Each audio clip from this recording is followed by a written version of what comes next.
Welcome to the Local Domination Podcast, your ultimate guide to get local clients fast. Featuring interviews with local marketing and lead generation experts who will show you exactly how to attract local clients and dominate your market. And now, here's your host, Doren Aldana. Get this. Every day, local prospects are searching for your products or services online, and they're looking for someone they can trust. Are you capturing that business? How would you like to dominate the local search results with more 5-star rave reviews than any of your competitors so you become the only logical, trusted choice? I call it Operation Domination.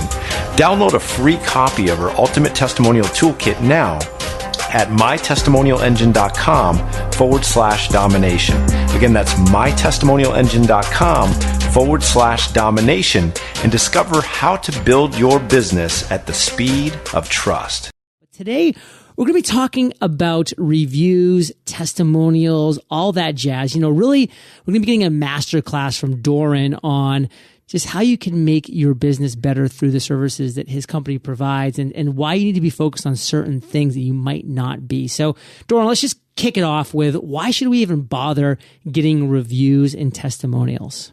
Well, I think it kind of goes without saying, John. I mean, anytime you look at a restaurant in a new location, you're not just going to roll a dice. Most people, they're going to pull out their smartphone, they're going to bust out Yelp or Google, and they're going to do a search for local restaurants, and they're going to see who has the best reviews. We do that for restaurants. We do it for resorts. We do it for all kinds of products and services. Heck, my son, because his Nignog daddy forgot his teddy bear in the airplane, I forgot it under the seat. He was so perturbed and disturbed. He was so upset with daddy. And eventually he was like, okay, I need a new teddy bear. What did he do? He's 5 years old at the time. He started looking on Google and looking at reviews for teddy bears. So it just goes to show you, people really lean on reviews. We want to avoid a lemon. We want to avoid a mistake we regret, not just for ourselves, but also for the ramifications that decision might make on friends or family members. And 61% of consumers read online reviews before making a purchase decision. But get this, 79% of consumers trust online reviews as much as a personal recommendation from a friend or family member. That's almost 8 out of 10 people deem online reviews as just as influential in their buying decision-making process as a recommendation from a friend or family member. That's significant influence, and that's why reviews are so mission critical. If you're a restaurant, for example, hypothetically speaking, and you're wanting more reviews for your restaurant, you might hand out a little card with every bill passed out by your servers that says, how did we do? Please review us and get a chance to win X, like a $100 gift certificate or something like that. And then they go to your review capture page. And instead of sending them to Google or TripAdvisor or Yelp, you're just getting the review first. If it's negative, who cares? It's quarantined anyways. And so now you have that feedback. So it allows the system to give you transparency as to how well your team is actually doing. So instead of just getting people to blow hot air up your butt every day and just get positive feedback all day long, why not get constructive feedback that's less than affirming, but allows you to improve your policies, procedures, protocol, and it's no skin off your back because it's quarantined, it's kept private, it's just for internal use. And then if it's positive, instead of just pigeonholing them to one platform that they may or may not have an account for, we want to give them multiple options, give them a menu. Google, Yelp, TripAdvisor, etc., Facebook, and then they'll choose the one they have an account for. And because you're giving them multiple options, they're more likely to do something as opposed to nothing. What are some other ways to get reviews? One of the ways is what you're doing, through manual human effort. And let's face it, it works. You're a perfect case in point that it works. However, if you want to really pour gasoline on the fire, we want a system that works while we're not working. So ideally, we would have a system that asks for the review after a certain amount of time. I call it the MMS, the moment of maximum satisfaction. That's when you want to ask, not when you haven't fulfilled your promises, but after you've fulfilled the promise and they've got an experience of you that's delightful and they're jacked and juiced about the value they've received. There's usually an MMS moment that's intuitively the best time to ask for the review. So for you, it might be a certain period of time after they've gotten into your stuff and started to consume your stuff and get value from your stuff. Then we want to send them a text or an email or both and ask for the review. So we need that trigger point, and then we need a system that submits the ask. And then here's the big mistake a lot of people make in the entrepreneurial realm is they go directly for the jugular and they ask for a review directly on one site. Now, I'm not, pointing any fingers because it still works, right? But ideally, we want to give them multiple options because here's the thing about getting reviews on Google or Yelp or TripAdvisor or any of these places, Amazon for that matter. You need an account in order to give a review. And if you don't have an account, you have to go through the hassle of creating one just to submit a review.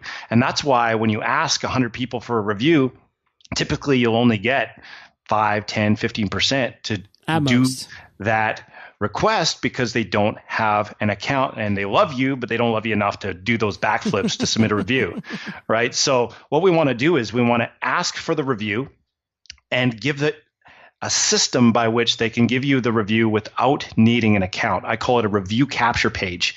So we want to send them to a page where they can submit their name, their email address, how many stars they're going to give you based on their sentiment, 5 being the best and 1 being the lowest level of satisfaction, and then a place where they can submit a text-based testimonial. And then underneath that, we want consent. So they're giving you consent to use that review in your marketing, and then a submit button. That's the anatomy of a killer effective review capture page. And the beautiful thing about that is if they don't require an account, you can get a much higher conversion up front. So instead of getting 5, 10%, you can get 20, 25, 30, 40% plus. And then on the thank you page, that's where we ask them to copy and paste it on these different review sites, unless it's negative. If it's a negative review, we're going to do damage control. We're going to quarantine it. We're going to firewall that thing so that the negativity doesn't spew on the web, tarnishing the reputation online. Instead, we get feedback from the client on how to improve, but it's not spewing onto the web. It's not spewing onto Google or Yelp or any of these review sites. So it's quarantined. It's kept private. And if it's positive, that's where we ask them to share it with the world and share it on these review sites like Amazon, like Google, like Yelp, and any review site that's strategic to your business. How do we handle negative reviews in the best possible way? It's a great question. And there's a study done where they found that 7 out of 10 consumers or customers will return to a business if their complaint is resolved swiftly or quickly. So speed is the name of the game. So what that means is if we can have a feedback system by which to learn about any complaints that come in and then be all over it like white on rice, send in a SWAT team to rectify the situation ASAP, it dramatically improves the chances that they will come back, that they will patronize you in the future, that they will send you referrals of friends and family members. So speed is really the name of the game. And that's why having a feedback loop that makes it transparent is so mission critical. And you want to be able to have that system notify you immediately by text and or email the moment any complaints come in. And that's why the testimonial engine, or one of the reasons why the testimonial engine is so powerful, is because it does that for you. And you're not only abreast of any negative feedback, but positive feedback. And let's face it, John, when you have an avalanche of positive praise coming into your inbox, it's pretty hard to have a bad day. I mean, no need for Prozac that day, right? That's a good day. So that's why having feedback on the positive and the negative is so important. So you can stay on top of things, you can affirm people when they're doing well, and you can correct things when things aren't working as well as you'd like. So it's one thing to get good reviews, and it's one thing to get great reviews, but then how do you actually use those reviews to get more referrals? There's very loose terminology that can be interpreted different ways as it relates to referral. And most people think of referral as a referral from a friend or referral from a colleague and that sort of thing, one-on-one, more serendipitous in nature and relationally based on people we know. However, now that we're in this digital age, the referral idea can extend to these online review sites. For example, I have a client who gets 2 to 4 deals a month at 3 G's a pop in the mortgage business from Google every month because he's got oodles and oodles of rave reviews on his Google My Business account. And people do an online search and they see him come up in the 3-pack on the map, right? with that map with the flags. He's right in there in the 3-pack, the top 3 listings, and he's got hands down way more reviews than any of his competitors. So he gets clients calling him up saying, hey, we did our research. You got an awesome reputation, great reviews. We've decided to hire you. What's next? They're pre-cooked, pre-tenderized, pre-sold, predisposed to buy, hot for what he's got. They're a slam dunk. He gets 4 of those closed at least typically every month. Okay, so that is a Google referral as far as I'm concerned. But we don't want to stop there. We also want to ask for referrals from our raving fans. Think about it. Who better to give us referrals than someone who just gave us a 5-star review? I mean, that's our raving fan, right? So what we want to do is launch a dedicated referral attraction campaign to our raving fans. You've got a compilation of people who've given you 4 or 5 stars. And by the way, 4 stars ain't bad. That makes the 5 stars all the more believable. I know perfectionists hate it because it's not 5, right? But it makes the 5s more believable because it's like Superman. You know, he wouldn't be as compelling if he didn't have kryptonite. You got to have a little imperfection in there. So nothing wrong with a 4-star. So 4 stars and above, you compile a list. Those are called your raving fans, right? And now we launch a campaign. And so, for example, you could send out a magic wand letter. That's right. We call it the magic wand letter. And it's got a toy magic wand enclosed. And the headline says, I wish, poof, I could have more clients like you. I know it's cheesy as hell, but it works. But put more cheese in your wallet. And the big idea there is that the client is awesome. You wish you could have other awesome clients just like them, and perhaps they could make your wish come true by sending you referrals. I had a client who used that with his clients. He sent out 50 of the letters. He generated 6 referrals. He made 18 G's in revenue, cost him $200. How's that for an ROI? So where should real estate agents, be getting their customers to review them today? It's a good question. And the answer to that question, Pat, really has a lot to do with the local search. Because at the end of the day, who cares how many reviews you have if they're not bringing calls and cash in the door? It really doesn't matter. So I like to do an online search. I like to literally go on Google or whatever search engine you might be using and do a search for your category. So realtor, LA, or realtor Toronto, or realtor Colorado. You might also use real estate agent, but most people use realtor. It's quicker, it's more succinct. So you want to think they might, but they might not know. I mean, that's kind of like a trademark term. So you want to think like a consumer. You want to ask yourself, if a consumer was searching for a real estate agent, what would they type? What would they type in? Yeah. You want to type a few different variations. Maybe even broker, because some people still call agents brokers. Yeah, but again, you want to think like the consumer. So generally speaking, consumers think realtor because real estate agents quite verbose. But I would try both. So maybe even go on something besides, like go on to Safari, go on to Bing, go on to Yahoo. Someone who doesn't have a conflict of interest. Yeah, try 3 different search engines or 4. I don't care. But what you want to do is start to see the themes of what shows up in the local search. And what you're going to find are things like Zillow, Yelp, Google. Usually the term that brings the Google 3-pack, which is the map with the top 3 listings, you know that? Yeah, that's awesome. Map? Yeah. Usually what brings that up is the keyword realtor. So like, I'm in Kamloops, BC here in Canada. So realtor Kamloops or realtor in Kamloops or just realtor Kamloops, that'll bring up a map of real estate agents. Sometimes it's the brokerages. Oftentimes there's lots of brokerages, but oftentimes there's some rather savvy actual agents themselves who have positioned themselves top on the list. So this is wide open for both brokerages as well as, the more forward-thinking, progressive real estate agents. And what you want to look at are what's showing up. And usually it's going to be Google, Zillow, and Trulia, which is an offshoot of Zillow, and Yelp. Those are the top 3 or 4 you're going to see pretty much every time. So those are the ones that count. Those are the ones that matter. Talk to me a little bit about Facebook. So, I know that they've changed their algorithms so that if somebody gives you a review, right, or me a review, it automatically shows up in my feed where nothing else really does unless someone commented on something that I commented on. So it's getting special attention.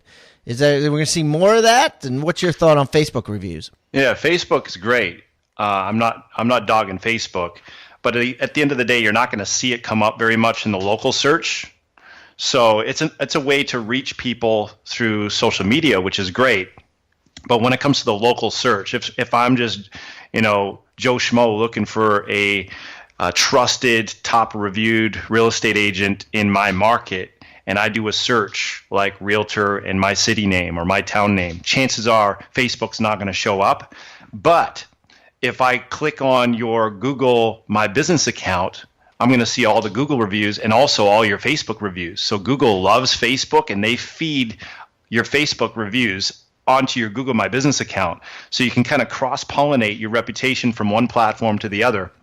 And the other cool thing about Facebook is that if someone doesn't have a Gmail account, they're probably, even if they love you, they're probably not going to do backflips to create an account, a Gmail account, in order to give you a review. And by the way, that's a requirement in order to give a Google review. Just like you need a Zillow account to give a Zillow review, you need a Yelp account to give a Yelp review, you need a Facebook account to give a Facebook review. But the cool thing about Facebook is pretty much everyone's on Facebook. So it's a great catch-all. So if they don't have an account for Yelp, Zillow, or Google, chances are they'll have an account for Facebook, and they'll give you a review there. And that's one of the tactics you want to employ to improve conversion from the ask to the get, is to give them multiple options instead of just one option. If you just pigeonhole them to Google or Yelp or Zillow and they don't have an account, chances are you're alienating a good chunk of your constituency who doesn't have an account. They're just not going to do it. And that's why you have a significantly lower conversion rate as opposed to giving them multiple options and let them choose the one they have an account for. So the idea is to get them to give you a review first. Bingo. Before they give you one, officially. And aside from your system, like what are some ways you can do that? You can certainly just send them an email, right, or a text or something, and say, "Can you give me a testimonial I could use in my marketing?" Yeah, I mean, you're going to need some kind of a system, because doing this without a system is exceedingly cumbersome. It's a bit like herding cats if you don't have a streamlined system. So you're going to need what's called a review capture page that does not require your client to have an account to submit a review. So you send them to a review capture page, and on that review capture page, you're going to capture data like their name, their email, number of stars, a text-based testimonial, and then a consent blurb that basically says by submitting this review, they're giving you consent to use it in your marketing, right? Okay, so you get that. Now here's the challenge, and I've heard this from other people. You get that and it's great, and then you got to go back to them again, and they're like, "Dude, I just gave you a review." Mm-hmm. So how do you make it so that they're not like annoyed? And obviously, if you're getting, let's say you get 10, you send out 100 emails, you get 10 reviews. Obviously, there's a certain percentage. I have no idea what it would be. That are just going to be like, delete, because I already gave you one. I don't want to, do it again. So what do you do? So talk to me about that. It's a great question. So there's two methods to do this: by email and by SMS text. So let's cover the email funnel, for example, just to kick things off, and then I'll talk about the text. So if you're sending an email, we're sending them first to the review capture page. Let's say it's positive, so they give you a 4-star above. They press the submit button. Now on the thank you page, we're going to send them to what's called a positive review thank you page. And on that page, you can have your own custom video on there, or just use a stock video. But it would say something like, "Thanks so much for the positive reviews. So glad that we've met or exceeded your expectations. If you'd be so kind as to copy and paste the review you just submitted." You see it down there? Go ahead and copy and paste that review and share it on these other review sites we want to build our reputation on. Go ahead and do that now, and thanks in advance.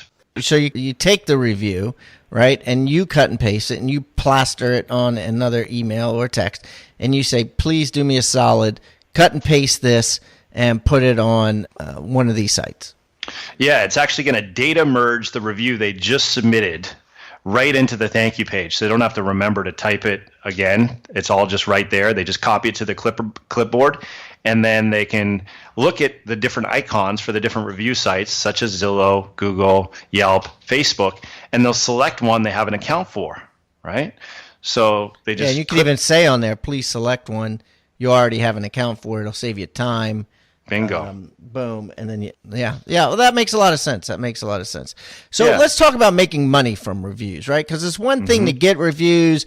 And like you said, it's not worth it unless you're making commissions. What can the listeners do proactively? Give me some exact meat and potatoes here to use these reviews to make more money. Sure. Well, there's a lot of different ways to to skin the cat here, but here are just a few ideas. One of the ways is if you have a following on Facebook, Google, or Twitter, you can auto share your positive reviews onto those review sites so that your fans and followers are seeing those positive reviews come through in their newsfeed. Yet another reminder that you're legit. Wait a minute, stop right there. What is that? Explain that. So how do I do it? So if you were to use a system like the testimonial engine, it's just literally flipping a switch in the dashboard, and anytime you get a positive review, it will auto share those positive reviews on your channels, namely Google, Facebook, and Twitter.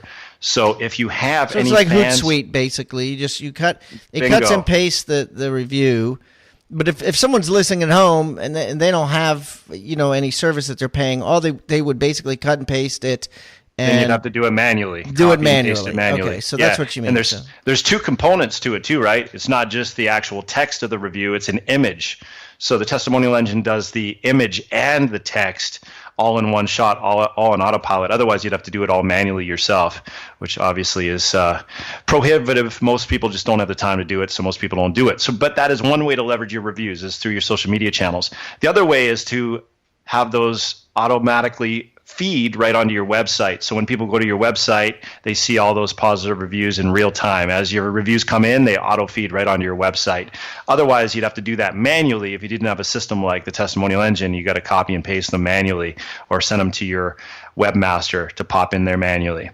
The other thing that you want to be doing is getting, obviously, those reviews on review sites that matter, like we talked about, Zillow, Google, Yelp, Facebook, and ideally get as many reviews as possible on the ones that show up top of the list with your local search. So, for example, if you did a local search for real estate agent Colorado or a real estate agent Vancouver, whatever it happens to be, and you see that Google, Zillow, and Yelp are what show up, then you want to dominate first on Google, then on Zillow, then on Yelp in that priority sequence. Why?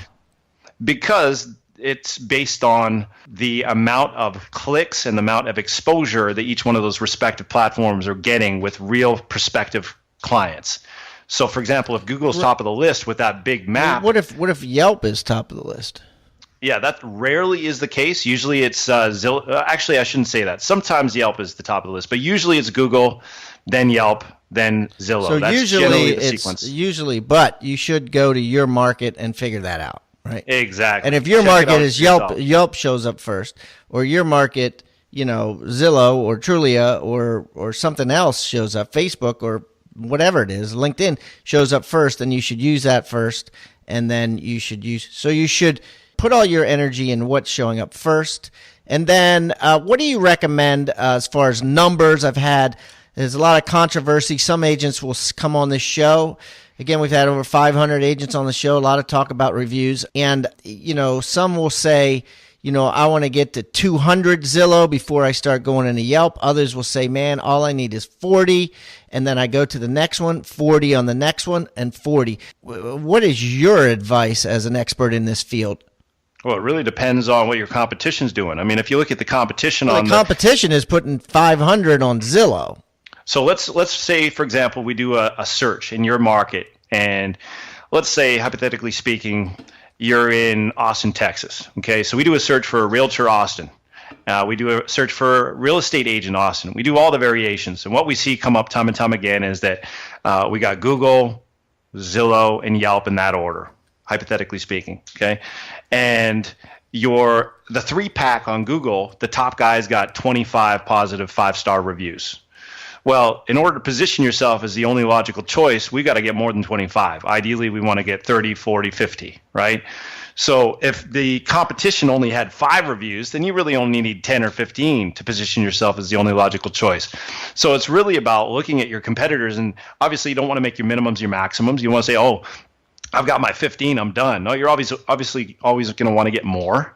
But the goal is to position yourself as the only logical choice, right? That's the initial objective. Now, you'll notice one dude, one company, they have no reviews. How the heck did they get on the three-pack? That was going to be my next question, right? So how? Right? Yeah. So chances are the reason why he's in the 3-pack is because he's got other factors that Google looks for, like your website. How long has it been around? Because having a website that's new gives you less authority than one that's been around for a while. Citations are a big factor. That's a fancy term for having your business name and phone number listed on a bunch of different directory sites and listing sites like Better Business Bureau, Yellow Pages, Yelp, LinkedIn, Zillow, et cetera, et cetera. All of those are what are called citations, and you have to have the exact same business name, address, and phone number. Not just sort of similar, exactly the same. Otherwise, Google and the search engines think it's another entity. And when you have a lot of those citations, they act like spokes on your proverbial digital presence wheel. And the more robust that wheel is with spokes, the more likely you're going to be deemed as reputable. And you'll be given more authority juice, and you'll show up even if you don't have lots of positive reviews like this one company that we're seeing here. You're going to still show up because of all those other factors. One of the ways you can tip the scales of fortune in your favor with that is either have a shameless upfront bribe of X for, enter a chance, review me on Google and be entered to get a chance to win X. Or you could do a surprise gift, review me on Google, and I'll be sending you out this surprise gift. You see this envelope? I got a nice little surprise gift here as a token of my appreciation.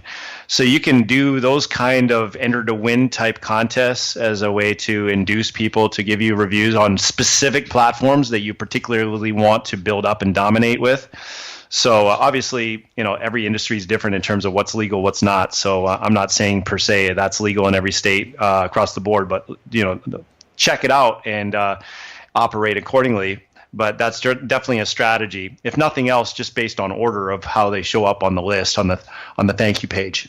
And what's amazing is how few real estate agents actually have a verified Google My Business account, so they can actually get in the game and show up on the map. Like, we're talking maybe 20-30% of them actually have a Google My Business account. Okay, so explain that to me.